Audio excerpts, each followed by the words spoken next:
Bismillahirrahmanirrahim.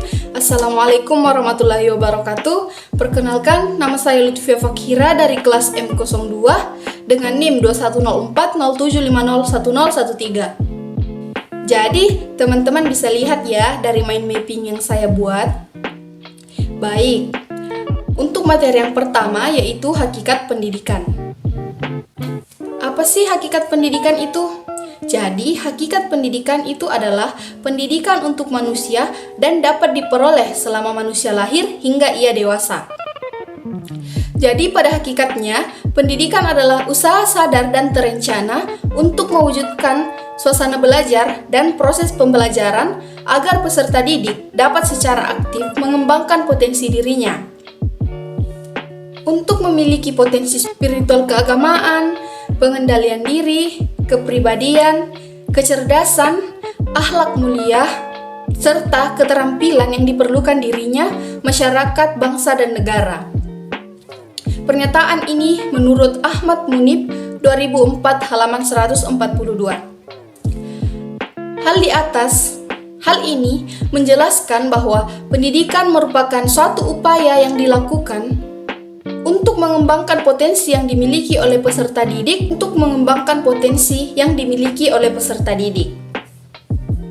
Potensi yang dimiliki oleh peserta didik tentu berbeda-beda nantinya. Yang nantinya adalah tugas seorang pendidik untuk mampu melihat, mengasah, dan mengembangkan potensi-potensi yang dimiliki oleh peserta didik sehingga mampu berkembang menjadi manusia yang berguna bagi bangsa, negara, dan masyarakat. Pendidikan juga mempunyai tugas, yaitu untuk menghasilkan generasi yang baik, manusia yang lebih berbudaya, manusia sebagai individual yang memiliki kepribadian yang lebih baik. Tujuan pendidikan di suatu negara akan berbeda dengan tujuan pendidikan di negara lainnya, sesuai dengan dasar negara, falsafah negara, dan ideologi negara tersebut. Menurut Agus Taufik dan kawan-kawan, pendidikan setidak-tidaknya memiliki ciri-ciri sebagai berikut. Yang pertama, pendidikan merupakan proses mengembangkan kemampuan, sikap, dan bentuk-bentuk tingkah laku lainnya di dalam masyarakat di mana dia hidup. Yang kedua, pendidikan merupakan proses sosial di mana seseorang dihadapkan pada pengaruh lingkungan yang terpilih dan terkontrol, khususnya di lingkungan sekolah, untuk mencapai kompetensi sosial pertumbuhan individual secara optimal. Yang ketiga, pendidikan merupakan proses pengembangan pribadi atau watak manusia. Secara formal, pendidikan itu dilaksanakan sejak usia dini sampai ke perguruan tinggi. Waktu kecil pun, dalam Undang-Undang Dasar Nomor 20 Tahun 2003, Disdiknas Pendidikan Anak Usia Dini yang notabene-nya anak-anak kecil sudah didasari dengan pendidikan yang mengajarkan nilai-nilai moral yang baik agar dapat membentuk kepribadian dan potensi diri sesuai dengan perkembangan anak. Di samping itu, ada pun 6 fungsi pendidikan. Yang pertama, mengenalkan peraturan dan menanamkan disiplin kepada anak. Yang kedua, mengenalkan anak pada dunia sekitarnya. Yang ketiga, menumbuhkan sikap dan pribadi yang baik.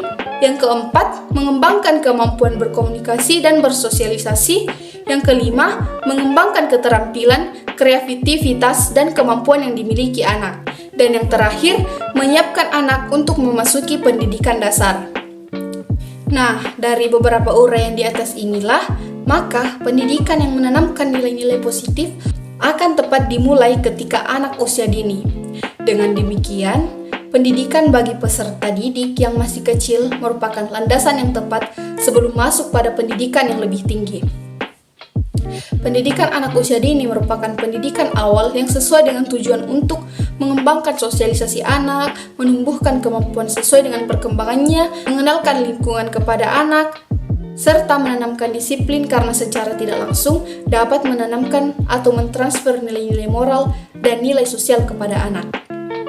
Nah, itulah tadi pembahasan dari materi yang pertama. Selanjutnya kita melangkah ke materi kedua. Kalian penasaran nggak materi keduanya apa? Ya, simak! Jadi, materi selanjutnya yaitu hubungan pendidikan, martabat, dan hak asasi manusia.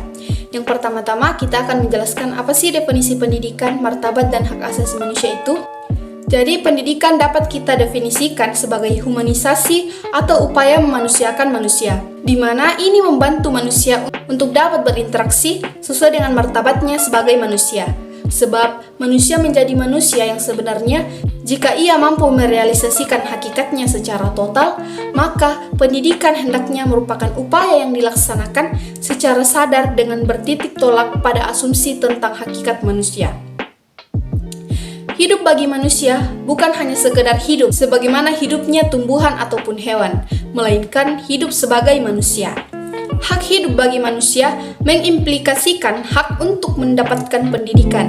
Hak inilah yang diperjuangkan berbagai organisasi internasional belakangan ini untuk dimasukkan sebagai tambahan daftar hak asasi manusia. Sebab hak asasi manusia diinjak-injak oleh penguasa pemerintah, monarki dan absolutisme tercatat dalam sejarah di Eropa. Pada awalnya melalui pendidikan, hak asasi diupayakan agar diperoleh setiap individu warga negara. Selanjutnya, hak asasi manusia mengimplikasikan hak pendidikan dan demokrasi pendidikan. Pendidikan mesti bersifat demokratis dan dilaksanakanlah kewajiban belajar. Mengenal hal ini, sehari setelah kemerdekaannya, bangsa Indonesia telah menyatakan bahwa pendidikan adalah hak setiap warga negara. Sekalipun menghadapi berbagai kendala, program wajib belajar telah dimulai sejak tahun 1950 dan sampai saat ini hingga seterusnya. Orang tua, masyarakat, pemerintah dan pemerintah daerah mempunyai hak wajib dalam bidang pendidikan sebagai jaminan akan hak pendidikan bagi setiap individu atau warga negara. Hal ini sebagaimana dinyatakan dalam Undang-Undang Republik Indonesia. Adapun hubungan pendidikan dan martabat manusia, yakni hakikat dan tugas tujuan hidup manusia adalah tiada lain menjadi manusia. Tugas dan tujuan hidup manusia adalah membangun atau mengadakan dirinya mendekati manusia ideal. Inilah yang dalam filsafat disebut self-realization atau realisasi diri. Realisasi diri erat hubungannya dengan pandangan hidup tentang hakikat manusia yang dapat kita pelajari dengan bersumber dari agama atau filsafat. Nah, itulah materi kedua. Selanjutnya kita melangkah ke materi ketiga. Baik, adapun materi ketiga yaitu hakikat, jenis, fungsi, dan dampak tripusat pendidikan. Perlu kita ketahui, pendidikan adalah usaha sadar dan terencana untuk mewujudkan suasana belajar dan proses pembelajaran agar peserta didik secara aktif mengembangkan potensi dirinya untuk memiliki kekuatan spiritual, kecerdasan, akhlak mulia, serta keterampilan yang diperlukan dalam dirinya dan masyarakat. Pendidikan meliputi pengajaran keahlian khusus dan juga sesuatu yang tidak dapat dilihat. Berkaitan dengan pendidikan, maka lingkungan sangatlah berpengaruh dalam perkembangan kepribadian dan lingkungan pendidikan tersebut dikenal dengan istilah tripusat pendidikan. Tripusat pendidikan yang dimaksud di sini adalah lingkungan pendidikan ini meliputi pendidikan di lingkungan keluarga, pendidikan di lingkungan perguruan atau sekolah, dan pendidikan di lingkungan masyarakat. Setiap pribadi manusia yang akan selalu berada dan mengalami perkembangan dalam 3 lingkungan pendidikan tersebut. Pada garis besarnya, kita mengenal 3 lingkungan pendidikan. 3 lingkungan ini disebut dengan tripusat pendidikan. Perlu kita ketahui bahwa tripusat pendidikan adalah 3 pusat yang bertanggung jawab atas terselenggaranya pendidikan, yaitu dalam keluarga, sekolah, dan masyarakat. Ketiga pusat pendidikan sama-sama memegang peran penting dalam keberhasilan pendidikan, dan pada dasarnya semua saling berkaitan dan saling bekerja sama antara satu dengan yang lain. Ketiganya secara tidak langsung telah mengadakan pembinaan yang erat dalam praktik pendidikan. Adapun kaitan ketiganya dapat kita lihat, contohnya orang tua melaksanakan kewajibannya mendidik anak di dalam keluarga. Karena keterbatasan orang tua dalam mendidik anak di rumah, dan akhirnya proses pendidikan diserahkan di sekolah. Kemudian masyarakat akan menjadi fasilitator bagi peserta didik untuk mengaktualisasikan keterampilannya. Manusia sepanjang hidupnya akan dipengaruhi dari 3 lingkungan pendidikan atau disebut tripusat pendidikan. Masyarakat sebagai wadah untuk anak dalam menjalani hidup dan kehidupan akan menjadi sebuah tantangan besar bagi individu dalam menempatkan dirinya dalam kehidupan di masyarakat. Oleh karenanya, maka ketika terdapat hambatan yang terjadi dalam lingkungan sekolah sebagai wadah pendidikan formal, maka tentunya akan berlanjut kurang baik dalam kehidupan selanjutnya. Jadi, ketiga tripusat ini sangat berpengaruh antara satu dengan yang lainnya. Kemudian saya akan menjelaskan ketiga tripusat tersebut. Yang pertama, pendidikan dalam keluarga. Pendidikan dalam keluarga adalah proses pembelajaran yang terjadi yang merupakan organisasi terbatas dan mempunyai ukuran yang minimum, terutama pihak-pihak yang pada awalnya menggunakan suatu ikatan, mengadakan suatu ikatan. Dengan kata lain, keluarga merupakan bagian dari masyarakat total yang lahir dan berada di dalamnya, yang secara berangsur-angsur akan melepaskan ciri-ciri tersebut karena tumbuhnya mereka ke arah pendewasaan. Keluarga merupakan institusi sosial yang bersifat universal multifungsional, yaitu fungsi pengawasan, fungsi sosial, fungsi keagamaan, fungsi perlindungan, dan rekreasi. Kemudian yang kedua adalah pendidikan dalam sekolah. Pendidikan dalam sekolah adalah jalur pendidikan yang terstruktur dan berjenjang yang terdiri atas pendidikan dasar, pendidikan menengah, dan pendidikan tinggi. Sekolah mempunyai tujuan untuk membimbing, mengarahkan, dan mendidik sehingga lembaga tersebut menghendaki kehadiran kelompok-kelompok umur tertentu dalam ruang-ruang kelas yang dipimpin oleh guru untuk mempelajari kurikulum bertingkat. Kemudian yang ketiga yaitu pendidikan dalam masyarakat. Manusia merupakan makhluk yang memiliki keinginan untuk menyatu dengan sesamanya, serta alam lingkungan di sekitarnya. Dengan menggunakan pikiran, naluri, perasaan, keinginan, dan sebagainya, manusia memberi reaksi dan melakukan interaksi dengan lingkungannya. Pola interaksi sosial dihasilkan oleh hubungan yang berkesinambungan dalam suatu masyarakat. Kemudian, dampak tripusat pendidikan. Menurut Sartain, ahli psikologi Amerika, lingkungan meliputi kondisi dan alam dunia yang dengan cara-cara tertentu mempengaruhi tingkah laku, pertumbuhan, perkembangan, atau life process. Life process ini dipengaruhi oleh pendidikan. Di sini, pendidikan sangat berperan dalam membentuk baik atau buruknya pribadi manusia. Sehingga, lingkungan pendidikan dapat diartikan sebagai berbagai faktor lingkungan yang berpengaruh terhadap praktek pendidikan. Pendidikan bukan hanya tanggung jawab siswa dan tenaga pendidik saja, tetapi juga orang tua siswa, masyarakat, dan pemerintah, sehingga diperlukan partisipasi aktif dari pihak-pihak tersebut. Masalah yang paling penting dalam pendidikan dan paling mendapat sorotan dari masyarakat adalah masalah hasil belajar, terutama yang berkaitan dengan rendahnya kualitas lulusan. Hasil belajar dari satu siswa dengan siswa lain tampak berbeda karena dipengaruhi oleh berbagai faktor, yaitu faktor internal dan faktor eksternal. Faktor internal di sini adalah faktor yang berasal dari dalam diri yang meliputi faktor intelijensi atau kemampuan, minat, dan motivasi.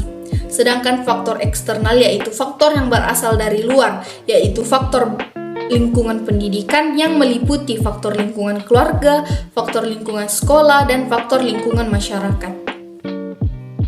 Corak dan ragam tripusat pendidikan yang dialami seseorang dapat mempengaruhi seseorang tersebut dalam segala bidang, baik pembentukan kebiasaan, pengetahuan, sikap, dan minat, maupun pembentukan kesopanan, kesusilaan, dan keagamaan, serta dapat meningkatkan hasil belajar siswa. Faktor lingkungan pendidikan siswa tripusat, pendidikan berpengaruh terhadap hasil belajar siswa, maka lingkungan pendidikan tersebut dapat dijadikan sebagai bahan pertimbangan dalam upaya peningkatan hasil belajar siswa. Sekian materi ketiga, selanjutnya kita melangkah ke materi keempat. Baik, jadi materi selanjutnya yaitu peran guru, orang tua, dan masyarakat dalam lingkungan sekolah dasar. Yang pertama, saya akan menjelaskan peranan guru dalam lingkungan sekolah. Jadi menurut Yestiani tahun 2020, dalam kegiatan belajar mengajar, guru memiliki peran yang cukup penting untuk membuat ilmu-ilmu yang diajarkan dapat diterima oleh siswa-siswa yang ada. Tak hanya berperan untuk mengerjakan ilmu-ilmu saja, ada banyak sekali peran guru dalam proses pendidikan, dalam proses pembelajaran. Adapun beberapa perannya yaitu yang pertama, guru sebagai pendidik, guru sebagai pengajar, guru sebagai sumber belajar, guru sebagai fasilitator, guru sebagai pembimbing, guru sebagai demonstran, guru sebagai pengelola, guru sebagai penasehat, guru sebagai inovator, guru sebagai motivator, guru sebagai pelatih, dan guru sebagai evaluator. Nah kan ada banyak beberapa peran guru, makanya guru sangat penting dalam proses belajar mengajar siswa. Kemudian yang kedua yaitu peran orang tua dalam pendidikan sekolah dasar. Yang pertama, pembiasaan dalam keluarga. Yang kedua, menciptakan lingkungan yang aman, nyaman, dan menyenangkan. Yang ketiga, mencegah dan menanggulangi kekerasan anak. Mencegah dan menanggulangi kekerasan pada anak. Yang ketiga, peran masyarakat dalam pendidikan sekolah dasar. Ada beberapa peran masyarakat dalam pendidikan sekolah dasar. Yang pertama, mendukung kegiatan belajar dan mengajar di sekolah, mengawasi dan mengevaluasi kinerja guru, membantu meningkatkan kualitas pendidikan, menjaga keamanan dan keselamatan di sekolah, mendukung partisipasi orang tua dalam pendidikan anak, membantu menciptakan lingkungan pendidikan yang kondusif bagi perkembangan anak-anak. Sekian materi keempat yang dapat saya jelaskan. Selanjutnya kita melangkah ke materi berikutnya. Baik, adapun materi selanjutnya yaitu fungsi, tujuan, dan karakteristik pendidikan sekolah dasar. Pertama-tama saya akan menjelaskan fungsi pendidikan menurut para ahli. Dengan melalui pendidikan dasar, maka peserta didik akan dibekali kemampuan dasar yang terkait dengan kemampuan berpikir secara kritis, membaca, menulis, berhitung, dan penguasaan-penguasaan dasar untuk mempelajari sainteks serta kemampuan dalam berkomunikasi yang merupakan suatu tuntutan kemampuan minimal dalam kehidupan bermasyarakat. Menurut Muhammad Ali dalam bukunya, pendidikan adalah sebagai berikut. Yang pertama, transformasi budaya. Pendidikan dalam hal ini berfungsi untuk mewariskan budaya dari generasi ke generasi berikutnya. Misalnya, bagaimana suatu masyarakat melestarikan adat istiadat, nilai-nilai, kebiasaan yang dianggap baik kepada anak dan generasi penerusnya. Fungsi ini juga berkenaan dengan bagaimana pendidikan mengubah nilai-nilai tertentu atau mengembangkan nilai-nilai baru yang dipandang sesuai dengan perkembangan masyarakat. Di dalam Undang-Undang Nomor 20 Tahun 2003 tentang Sistem Pendidikan Nasional, dinyatakan bahwa tujuan pendidikan adalah menumbuhkan dan mengembangkan pribadi-pribadi yang beriman dan bertakwa terhadap Tuhan Yang Maha Esa, berakhlak mulia, memiliki pengetahuan dan keterampilan, memiliki kesehatan jasmani dan rohani, memiliki kepribadian yang mantap dan mandiri, serta memiliki rasa tanggung jawab kemasyarakatan dan kebangsaan. Tujuan tersebut mempunyai implikasi imperatif atau mengharuskan semua tingkat pendidikan untuk mencapai tujuan pendidikan tersebut. Adapun tujuan dari pendidikan, yang pertama, memberikan bekal kemampuan membaca, menulis, dan berhitung. Memberikan kemampuan keterampilan dasar seperti intelektual, sosial, moral, dan emosional yang bermanfaat bagi kehidupan siswa sesuai dengan tingkat perkembangannya. Yang ketiga, mempersiapkan anak untuk mengikuti pendidikan di berbagai tingkat. Adapun ciri pendidikan sekolah dasar secara umum, yaitu pendidikan sekolah dasar mempunyai ciri khas yang membedakannya dari satuan pendidikan lainnya.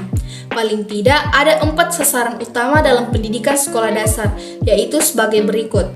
Yang pertama, kemelek wacanaan atau literasi, kemampuan berkomunikasi, kemampuan memecahkan masalah atau problem solving, kemampuan bernalar atau reasoning. Adapun ciri khususnya yaitu guru sekolah dasar, siswa atau murid, kurikulum, pembelajaran, tempat atau gedung, dan peralatannya. Sekian materi dari fungsi, tujuan, dan karakteristik pendidikan SD. Selanjutnya kita melangkah ke materi selanjutnya. Baik, kita melangkah ke materi selanjutnya, yaitu aturan profesi guru dalam melaksanakan tugas sebagai guru sekolah dasar. Yang pertama yaitu aturan profesi guru. Kode etik merupakan pola aturan atau tata cara sebagai pedoman berperilaku. Kode etik guru adalah norma atau asas yang harus dijalankan oleh guru di Indonesia sebagai pedoman untuk bersikap dan berperilaku dalam melaksanakan tugas profesinya sebagai pendidik, anggota masyarakat, dan warga negara. Etika, kinerja, dan tugas-tugas dalam aturan profesi guru berdasarkan Undang-Undang Dasar 1945, Pemerintah Republik Indonesia menetapkan kode etik guru sebagai berikut.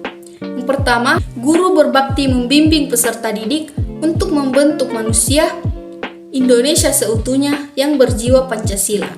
Yang kedua, guru memiliki dan melaksanakan kejujuran profesional.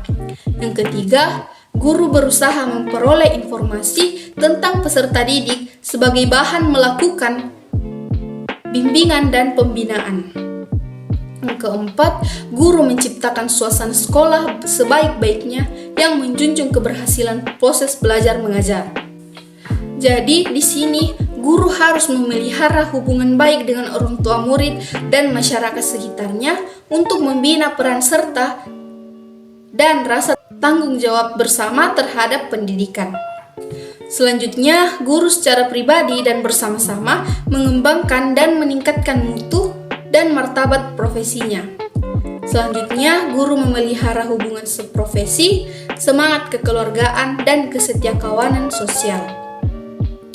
Kemudian, guru bersama-sama memelihara dan meningkatkan mutu organisasi PGRI sebagai sarana perjuangan dan pengabdian. Adapun tugas guru dalam bidang profesi. Seorang guru yang memiliki kedudukan sebagai tenaga profesional berfungsi untuk meningkatkan martabat dan peran guru sebagai agen pembelajaran. Maka dari itu, guru memiliki beberapa peran. Di antaranya, yang harus guru lakukan adalah guru harus berperan sebagai pendidik, berperan sebagai pelajar, berperan sebagai pembimbing, berperan sebagai pengarah, berperan sebagai pelatih, dan juga harus berperan sebagai penilai. Adapun tugas guru dalam bidang kemanusiaan, yaitu seorang guru dapat menjadi orang tua bagi murid-muridnya di sekolah. Seorang guru dapat menarik simpati para peserta didiknya. Seorang guru dapat menjadi motivator dalam kegiatan belajar mengajar. Adapun tugas guru dalam bidang kemasyarakatan, yaitu mendidik dan mengajar masyarakat untuk menjadi warga negara Indonesia yang bermoral Pancasila dan mencerdaskan bangsa Indonesia. Adapun alasan aturan profesi guru ditegakkan, yaitu karena aturan atau kode etik guru adalah norma atau asas yang harus dijalankan oleh guru di Indonesia sebagai pedoman untuk berperilaku dalam melaksanakan tugas profesinya sebagai pendidik, anggota masyarakat, dan warga negara. Pedoman tersebut diharapkan nantinya bisa membedakan perilaku baik atau buruknya seorang guru, memilah-milah mana saja yang boleh dan tidak boleh dilakukan selama menjalankan tugas sebagai seorang pendidik. Kemudian adapun implementasi aturan profesi guru. Guru berbakti membimbing peserta didik untuk membentuk manusia Indonesia seutuhnya yang berjiwa Pancasila.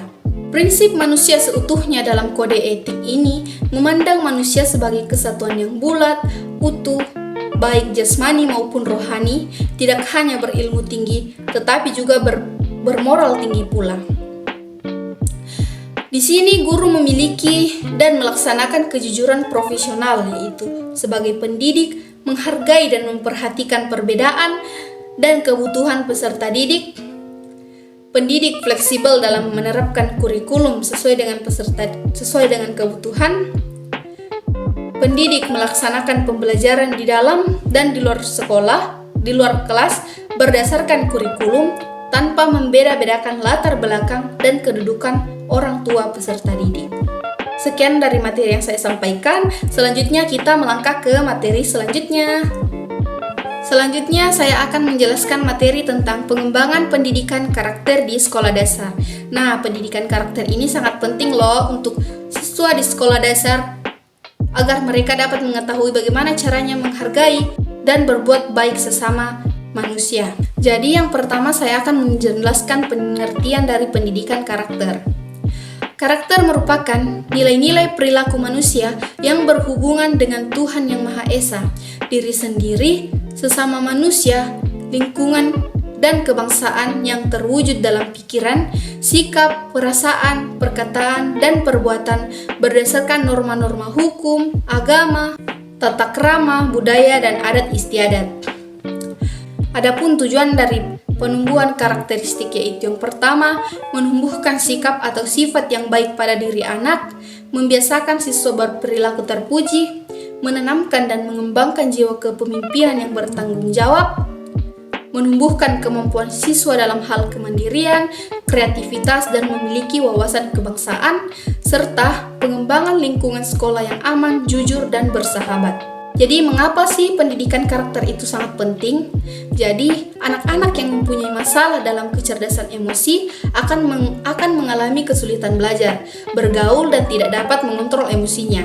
Sedangkan anak-anak yang berkarakter mempunyai kecerdasan emosi tinggi akan terhindar dari masalah-masalah umum yang dihadapi oleh remaja seperti kenakalan remaja, tawuran, narkoba, miras, perilaku seks bebas, dan sebagainya.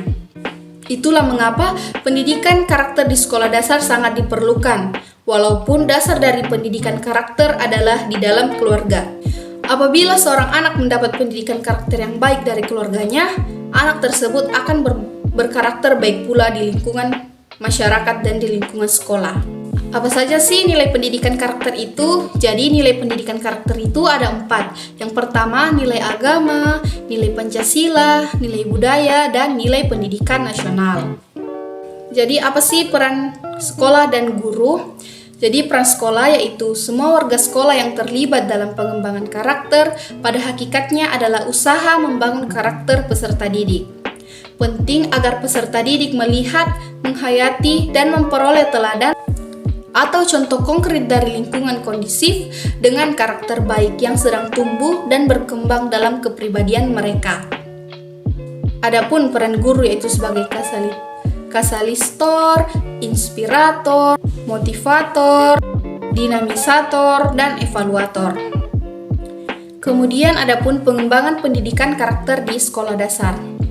Selain upaya yang dilakukan oleh pemerintah dalam pengembangan pendidikan karakter di sekolah, perlu adanya kontribusi dan peran aktif dari pihak sekolah maupun guru. Guru yang lebih sering bertemu dengan siswa dalam pembelajaran hendaknya bukan hanya sekedar mengerti akan pentingnya pendidikan karakter bagi siswa, namun harus lebih menanamkan pendidikan karakter kepada siswa. Beberapa upaya dalam mengembangkan pendidikan karakter di sekolah dapat dilakukan melalui beberapa cara yaitu pada kurikulum, bahan ajar, ekstrakurikuler, dan budaya sekolah.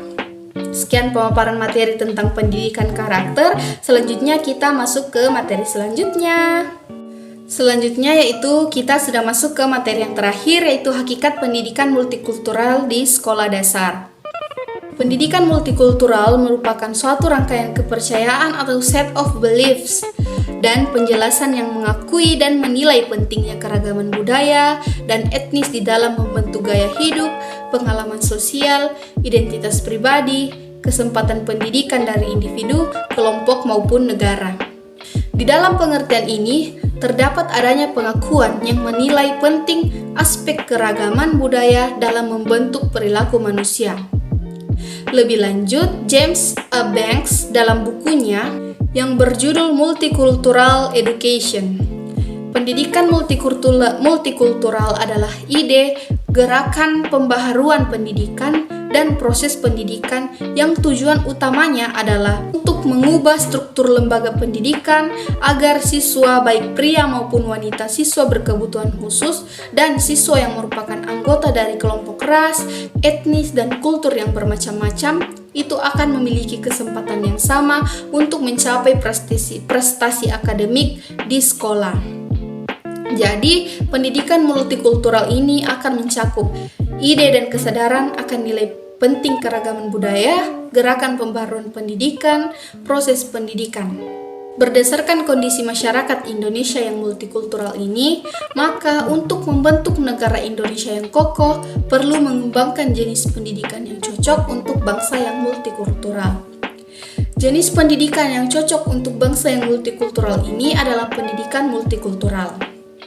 Sebagaimana disebutkan di atas tadi, pendidikan multikultural paling tidak menyangkut 3 hal, yaitu yang pertama, ide dan kesadaran akan nilai penting keragaman budaya, gerakan pembaharuan pendidikan, dan proses.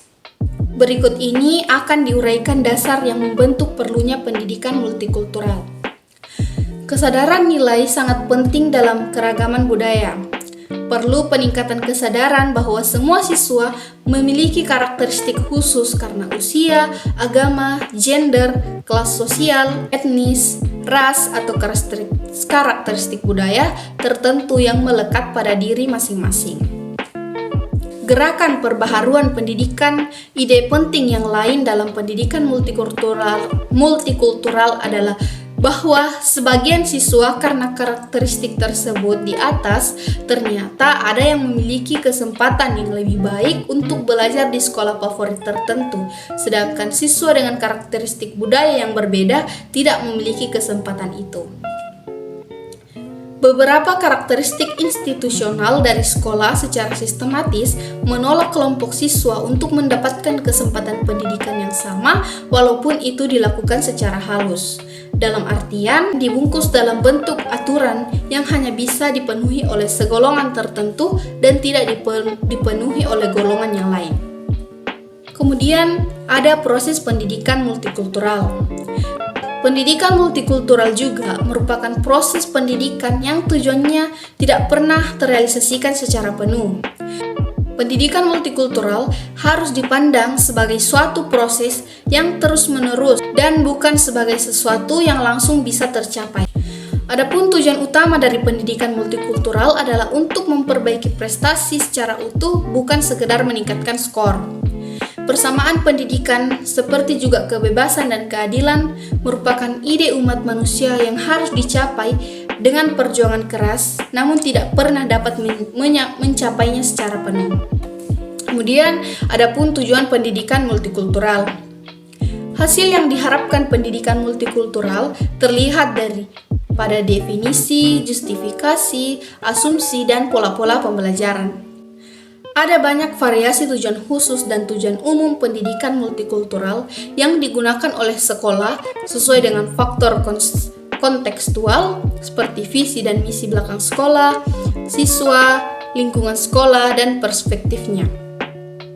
Tujuan pendidikan multikultural dapat mencakup 3 aspek belajar, yaitu kognitif, afektif, dan tindakan, dan berhubungan baik dengan nilai-nilai intrinsik maupun nilai instrumental pada pendidikan multikultural. Tujuan pendidikan multikultural mencakup pengembangan literasi etnis dan budaya, perkembangan pribadi, klarifikasi nilai dan sikap, kompetensi multikultural, kemampuan keterampilan dasar, persamaan dan keunggulan pendidikan, memperkuat pribadi untuk reformasi sosial, memiliki wawasan kebangsaan atau kenegaraan yang kokoh, memiliki wawasan hidup yang lintas budaya, lintas bangsa sebagai warga dunia, serta hidup berdampingan secara damai. Kemudian adapun fungsi pendidikan multikultural.